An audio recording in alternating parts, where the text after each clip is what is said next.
Hope think so की तेवढी rendering तुमची झालेलीच असेल. चला, आपण यामध्ये काही मटेरियल अजून देणार आहोत. जसं की यामध्ये तुम्हाला दिसत असेल हे ग्लास आहेत पहा. याला डबल क्लिक केलं आहे आणि मटेरियलमध्ये गेलो आहे आणि यामध्ये पाहिलं आपल्याजवळ ग्लासेस कुठं आहेत का, तर इथं तुम्हाला दिलेले आहेत ग्लासेस. पाहूया असतील कुठंतरी. ओके, इथं हा आहे का? नाही, हा पण नाही, हा पण नाही, हा पण नाही. चला, आता यामध्ये जर ग्लासेस भेटले नाही तर आपण ग्लासेस बनवायचे आहेत. ओके, चला, ग्लासेस नाही आहे यामध्ये. तर ग्लास बनवण्यासाठी तुम्हाला सर्वात पहिले तो जो कलर आहे तो डायरेक्टली इथून सिलेक्शनमधून सिलेक्ट करायचा आहे आणि डायरेक्ट मटेरियलमध्ये जाऊन इथं तुम्हाला परत सिलेक्ट नाही झाला आहे तो, जस्ट क्लिक आणि इथे जाऊन तुम्हाला सिलेक्ट करायचा आहे आणि यामध्ये जाऊन तुम्हाला काय करायचं आहे, इथं एडिटमध्ये जायचं आहे पहा. आणि हे जे ग्लास जो तुम्हाला दिसतोय त्याला रिफ्लेक्शन हाय करायचं आहे थोडं. ओके, आणि इथं जे की रिफ्रॅक्शन जे आहे, ओके, जे की रिफ्लेक्शन राऊंडेड आहे ते तुम्हाला हाय ठेवायचं नाही, थोडंसं कमी ठेवायचं आहे. ओके, हां. आणि ROI जर काढलाय तुम्ही तर कसं दिसतं ते पहा. ओके, आणि हा जर काढला तुम्ही तर डायरेक्टली काय दिसेल, स्टील दिसेल. तर स्टील तर नाही बनवायचं आपल्याला इथं. ओके, जस्ट तुम्हाला इथं थोडंसं रिफ्लेक्शन ग्लासेस ठेवायचे आहे. ओके, आणि इथं रिफ्लेक्शनमध्ये जाऊन हा जो कलर आहे तो पण थोडा वाढून घेतला आहे पहा. ओके, तर चला, या टाईपचं तुम्ही इथं काय बनवलेलं आहे सांगा, एक ग्लास बनवलेला आहे पहा. आणि याचा इथून कलरसुद्धा देऊ शकतो. कुठल्या कलरचा ग्लास आहे तो? ब्ल्यू कलरचा ग्लास आहे पहा.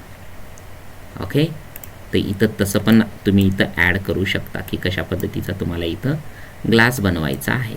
ओके, ठीक आहे. आणि एवढं झाल्याच्या नंतर हा जो ग्लास आहे हा डायरेक्टली राईट क्लिक करून इथं अप्लाय टू सिलेक्शनवर क्लिक करायचा आहे. जेवढे ग्लासेस आहेत त्यांना तो अप्लाय झालेला आहे पहा. तसंच यामध्ये सुद्धा आहे पहा, याला सुद्धा कलर द्यायचा आहे.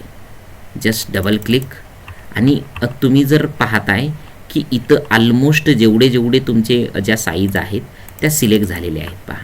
सेम तुम्हाला तिथं जायचं आहे आणि इथं जाऊन तुम्हाला काय करायचं आहे, सिलेक्ट. किंवा यामध्ये एक मटेरियलसुद्धा ऑलरेडी असतं पहा. यामध्ये आहे का, इथे गेलो आहे, इथं मटेरियल ऑलरेडी आहेत ब्लॅक कलरचे पहा. ओके, आहेत खाली दिसत आहेत. तर याला राईट क्लिक करून अप्लाय म्हणा इथं. ओके, ॲड टू सीन जरी म्हटलं तरी दिसून जाते इथं. जर तुम्हाला एक्स्ट्रा रिफ्लेक्शन वगैरे द्यायचं असेल तर द्या, पण मला हा इथेच एवढाच द्यायचा आहे. आणि इथं दिल्याच्या नंतर तो मटेरियल इथं लागलेला नाही आहे, तर तुम्ही असं पण करू शकता. डायरेक्टली इथं जायचं आहे आणि इथून कलर द्यायचा आहे पहा. मेटलमध्ये जाऊन इथं डायरेक्टली कलर्स द्यायचा आहे. कुठला कलर द्यायचा आहे? Directly black colour. आला ब्लॅक कलर इथं.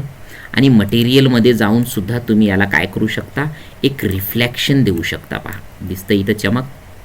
ओके, तर तुम्हाला याची रिफ्लेक्शन तुम्ही इथं देऊ शकता. किंवा जर इथून काढला तर अजून स्टील दिसेल तुम्हाला इथं. कळलं? तर तुम्हाला कसं ठेवायचं आहे हे तुम्ही इथं ठरवा. आणि त्या पद्धतीनं हा ब्लॅक कलर तुम्ही इथं दिलेला आहे. जस्ट इथून काय करायचं आपल्याला, याला right click, apply to selection. Okay, आणि सेम कलर प्रत्येक ठिकाणी टाकायचा. आता इथं सुद्धा टाकायचा आहे. सेम कलर तुम्हाला इथं टाकायचा आहे. ओके, तर हा झाला आहे तुमचा जो विंडो आहेत. जेवढ्या विंडोज आहेत तुम्हाला त्या सगळ्या विंडोज त्या सेम मटेरियलनं आलेल्या दिसतील. आता इथं रेलिंग्स आहेत तुमच्या पहा. जस्ट एकाला सिलेक्ट करा आणि काय करायचं आहे तुम्हाला, मेक अ कंपोनंट असेल तर तुमच्या ह्या ऑटोमॅटिकली लागून जातात. मला इथं स्टील दिलेलाच आहे इथं, किंवा हाच कलर देतो ना, right click, apply to selection. Okay, तर हा सेम कलर मी तिथं दिलेला आहे. ठीक आहे, तर आता या सर्वांना सेम कलर मला डायरेक्टली द्यायचा आहे पहा. ओके, तर पाहूया वर लागला आहे का. हो, वरसुद्धा लागला आहे, कारण की त्याचाच कंपोनंट आहे तो. ओके, जर यामध्ये जर तुम्हाला काही मटेरियलच टाकायचं असेल काही, तर तुम्ही मटेरियलसुद्धा टाकू शकता. जसं की मला यामध्ये काही मटेरियल जर बनवायचे असतील तर मी एक कुठला तरी याला कलर घेईल पहिले. तर जस्ट कलर नेम पहा, इथं काही मटेरियल मी याला कलर देईल पहा. आणि देन मी इथं यामध्ये ॲसेट एडिटरमध्ये जाऊन इथं रिफ्लेक्शन देईल पहा इथं. ओके, आणि हा काढून टाकेल. इथं दिसतं हा स्टील दिसेल तुम्हाला इथं, तर त्या टाईपचा इथं स्टील तुम्ही घेऊन टाका. ओके, आणि हा सुद्धा इथं अप्लाय करायचा आपल्याला. Add apply to selection. Okay, आणि सेम जे दिलेलं आहे ते पाहूया, प्रत्येकाला द्यायचं आहे आपल्याला. जस्ट क्लिक करायचं इथं, क्लिक, आणि सेम तुम्हाला इथं अप्लाय करायचं आहे पहा. आणि हे मटेरियल तुम्हाला नंतर दिसेल. ठीक आहे, आता हा वरचा आलेला आहे, हा सेम कलर जो दिलेला आहे तो वरी ठेवायचा इथं. ओके, चला. तर हे काही मटेरियल दिलेलं आहे आणि काही बाल्कनीमध्ये सुद्धा आपल्याला इथं मटेरियल द्यायचं आहे. तर आता ह्या बाल्कनीमध्ये आपल्याला सेम मटेरियल जे खाली दिलेलं आहे तो सेम पॅटर्न घ्यायचा आहे. ठीक आहे, आता सगळीकडे लागतोय नाही, तसं नाही पाहिजे. कंट्रोल Z कंट्रोल S करतोय आणि इथं फक्त या प्लेनरवर पाहिजेत आपल्याला. इथे जातोय, सॅम्पलवर क्लिक करून हा मटेरियल देतोय पहा. पण इथं वर मटेरियल मला वेगळं लावायचं आहे पहा, आहे का. त्यासाठी परत गेट मटेरियलवर जातोय आणि इथं टाईल्समध्ये जातो पहा, स्टोनमध्ये, आणि इथं साधा स्टोन इथं अप्लाय करतोय. इथं अप्लाय टू स्टोन. ओके, आणि इथं ॲड टू सीन जरी म्हटला तरी पण इथं सुद्धा दिसून जाते ते. आता मला जो मटेरियल इथं दिसतोय तो खूप छोटा दिसतोय. तुम्हाला मोठा करायचा असेल तर एडिटवर जाऊन सिलेक्ट करायचं आणि इथं जाऊन त्याची साईज घ्यायची. 1 मीटर आला इथं. तुम्ही अजून साईज लहान मोठी नंतर करून घ्या. ओके, चला आता याला रेंडर करूया. सर्वात पहिले कंट्रोल S आणि करूया रेंडर. तुम्ही ह्या टाईपचंच एक डिझाईन बनवून पाहायचं आहे. पण आता मी रेंडर करणार आहे याला. हे तर ऑलरेडी झालेलं आहे तुमचं, पण ह्या टायमाला मी रेंडर न करता इथं डोम देणार आहे पहा. दिसतो डोम, आणि हा डोम क्लिक करून इथं कुठंतरी मी इथं डोम ठेवलेला आहे पहा. ओके, आणि या लाईटामध्ये याला रेंडर करणार आहे. झाला रेंडर. ठीक आहे, पण हा रेंडर प्रॉपर दिसण्यासाठी डोमचा मी करतो काय पहिले हे पाहूया. इथून क्लोज करतोय आणि ह्या डोमला सिलेक्ट करून मी ॲसेट एडिटरवर जातोय. आणि ह्या ॲसेट एडिटरवर जाऊन मला यामध्ये पहिले तर रेंडर स्टॉप करायचे आहे आणि इथं लाईट्सवर क्लिक करायचं आहे पहा. ठीक आहे, आणि या लाईट्सवर क्लिक केल्याच्या नंतर तुम्हाला इथे सनलाईट जो दिसतोय त्याला बंद करायचा आहे. ठीक आहे, बंद झाला. नंतर हा जो लाईट आहे तुमचा डोम, याच्या इथे जायचं आहे टेक्स्चर स्लॉटवर. इथं क्लिक केल्याच्या नंतर तुम्हाला लगेच इथं फोल्डर दिसेल, या फोल्डरवर क्लिक करायचं आहे इथे. आणि लगेच तुम्हाला इथं कुठला तरी एक फार्म घ्यायचा आहे इथं. ठीक आहे, जे की SDRI फाईल आहे, जे की मी ऑलरेडी डाउनलोड फोल्डरमध्ये तुम्हाला देणार आहे किंवा तुम्ही डाउनलोड करणार आहात. तर माझ्या डाउनलोड फोल्डरमध्ये मी डाउनलोड करून दिलेलं आहे. फार्मवर क्लिक करून ओके केलं तर मला इथं पाठीमागे फार्म दिसेल पहा. कुठून घेतलं आहे सांगा, या फोल्डरमधून इथून. आणि जशाच तसं इथं जे काही तुमची फाईल आहे त्याला ओके करून इथं तुमचं SDRI फाईल दिसतील पहा, या टाईपच्या. आणि लगेच तुम्हाला इथं रेंडरवर क्लिक करायचं आहे.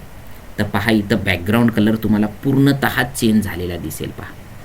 ओके, मग इथं डिस्प्ले करेक्शनवर जाऊन इथं जिथं 00 आहे त्याचं करेक्शन इथं वाढवायचं आहे पहा. ओके, पण असं न करता आपण मधून सुद्धा याची जे डिस्प्ले करेक्शन आहे ते वाढवू शकतो. तर कशात जायचं, डोम लाईटवर परत क्लिक करायचं आणि इथं जे इंटेन्सिटी जे 1 आहे त्याला आपण 5 केलंय पहा. आणि इथून सुद्धा अजून वाढवली. ओके, हा पूर्ण एरिया जो आहे तो वाढून घेतला आहे. इथं आउटपुट तुम्हाला सॅम्पलमध्ये दिसतच आहे. आणि याला परत एकदा रेंडर करायचं पहा. थोडं झूम करतोय जवळ जाऊन. ओके, आणि आता रेंडर करतोय पहा. तर इथून मी इथं इंटेन्सिटी जी आहे ही 0 ठेवली पहा, इथं 0. ओके, इथं 0 ठेवल्याच्या नंतर मला अजून वाढवायची आहे थोडी, तर मी इथून वाढवू शकतो पहा. तर ह्या टाईपचं एक रेंडर करायचं आहे आणि याचं विशेष तुम्हाला सांगतोय पहा. आता जिथं जिथं तुमचे ग्लास दिले तिथं रिफ्लेक्शन दिसत असेल पहा, ढगं दिसत असतील तुम्हाला. ओके, आणि एका स्टुडंटनं विचारलं होतं सर प्रॉपर ग्लासमध्ये जे इन्व्हायरमेंट जसं की हे जे क्लाउड आहे ते सुद्धा दिसते आणि माउंटेन सुद्धा दिसत आहेत पहा यामध्ये. तर ह्या टाईपचं इथं रिफ्लॅक्शनसुद्धा तुम्हाला इथं दिसत असेल. ओके, तर मी SD नाही केलेलं आहे, मी जस्ट सेव्ह करतो आहे आणि ही फाईल तुम्ही मला पाठवायची आहे. ओके, JPG मध्ये सेव्ह.